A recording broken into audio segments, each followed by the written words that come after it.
Isa sa mga madalas tanungin ay, kinakailangan bang lagyan ng oil ang ating makina? At gaano ba dapat kadalas gawin ito? Pero bago natin sagutin yan, subscribe na at i-click ang notification bell para updated kayo sa mga video tutorials natin.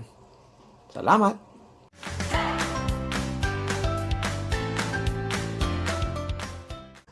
So meron tayong tatlong klase ng makina, yung ating mini sewing machine, yung ating So Simple Sewing Machine, at yung ating surplus na makina na nabibili sa port area.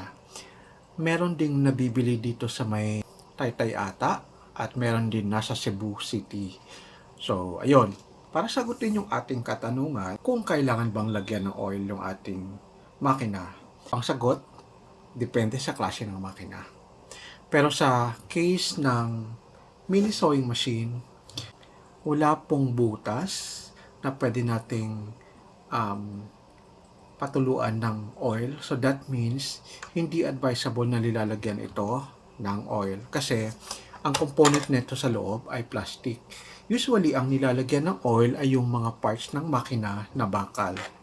So kung nabuksan na ninyo yung inyong mini sewing machine, halos lahat ng gear na nasa loob na umiikot ay plastic at meron na pong nakabalot na paraffin.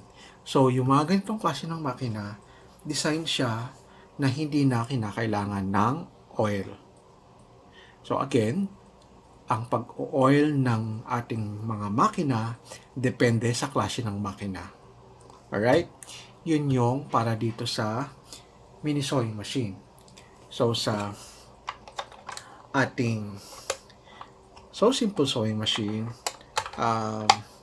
it's actually the same thing. Since karamihan ng component ng ating So Simple Sewing Machine ay plastic din. So kung bubuksan ninyo yung bobbin area o kahit baklasin ninyo, yung nasa loob are mostly plastic. Kahit na yung mga gear niya na nasa loob, plastic din. So again, hindi advisable na lagyan natin ng oil kasi kahit na yung bobbin niya, yung bobbin case, plastic din. Saka yung umiikot na parang bobbin case holder ay plastic din. So, mas maigi siguro kung may mga ibang klase kayo ng makina other than these two, check natin yung manual kung kinakailangan ng oil. Kasi guys, may mga electrical components sa loob na baka malagyan natin ng oil at masira. Kasi, well, for those who have, old sewing machine, yung mga old school na mga makina sa bahay natin, yung mga Singer, yung mga Dipadjak, well, yung mga ganon na bakal na makina, kailangan talaga nila ng oil. Kasi, one, kinakalawang yon. Obvious naman na plastic hindi kinakalawang, di ba? So yun, kinakailangan talaga na smooth yung flow ng mga gear sa loob kasi bakal sila, yung friction doon mas matindi as compared sa plastic. So yung mga yon kailangan talaga ng oil. Alright? So, ito yung para sa ating So Simple Sewing Machine. So hindi na rin siya kinakailangan ng oil din talaga.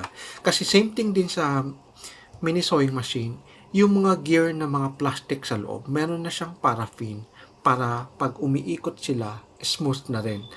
At kung hindi nyo punasan yon or accidentally na mahawakan, na matanggal yung paraffin, nandun lang din yung paraffin na yun, hindi siya natatanggal.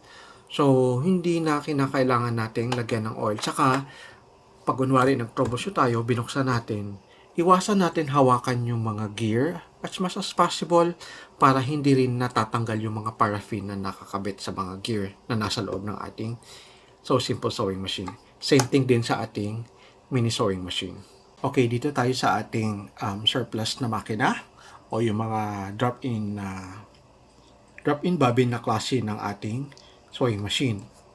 Pwedeng Brother, pwedeng Jaguar, pwedeng Singer, ano pa bang mga brand ng drop-in bobbin na makina na nabibili natin sa surplus sa Port Area Manila, meron din sa Cebu, saka sa somewhere sa Rizal. So, Ang advice, i-check natin yung manual online. Meron ng mga brand name yan eh. I-check natin, hanapin natin kung gaano kadalas natin lagyan ng oil. Kasi kahit yung mga component nito sa loob ay mga bakal, may mga electrical component din na kailangan nating ingatan na huwag malagyan ng oil as much as possible. Yung advice sa akin ng napagbilan ko nitong makina ko, once every 6 months is good enough na lagyan ng oil yung ating makina. So, other than oiling, syempre kailangan din nating linisin. Tanggalan natin ng mga hibla-hibla sa loob. So, check niyo yung previous video natin kung paano linisin yung ating o paano maglinis ng ating sewing machine. So, ayan. Check natin yung guide, yung manual ng ating mga specific na makina kung kailan siya kailangan lagyan ng oil at saan siya lalagyan ng oil. So, hindi ko isasuggest na okay, dito nyo ilagay or dyan kasi nagdidepende yon sa klase ng ating makina. Alright? So, this video is just gonna be a short one kasi ang focus natin is sagutin lang yung tanong kung kailangan bang lagyan natin ng oil yung ating makina. In short, yung sagot, depende po sa klase ng ating makina. So, there's no one procedure that would fit sa lahat ng klase ng ating makina. Alright? So, sana nakatulong yung pagsagot natin sa isang tanong kung kailan ba at kailangan bang lagyan ng oil yung ating makina. Alright? Bago tayo magtapos, huwag nating kalimutang bigyan ng malaking thumbs up ang ating video at i-share. Kung may mga video suggestions kayo or any questions, just comment them down below. Hanggang dito na lang muna. Till next time, dito lang sa Project Hobby, your Hobby TV. Bye-bye.